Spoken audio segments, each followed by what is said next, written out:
Hello, parents and students. Welcome to Open House 2021. This year's been filled with challenges, but a lot of successes.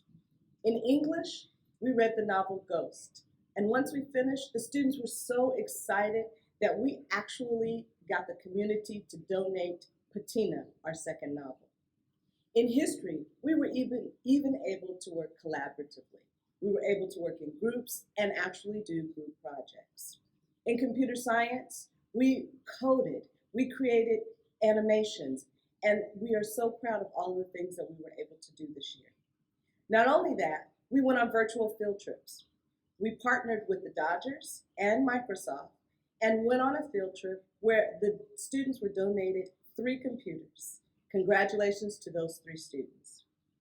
Also, we went on a field trip with the Music Center where we were able to see dance and enjoy dance and learn some dances and practice them ourselves. I know that this year has been filled with challenges, but I know that learning online has been successful and a lot of our students have really stepped up. And I just want to say that I'm very proud of each and every student. I'm thankful to every parent for all of the hard work that you've done to keep your students on track.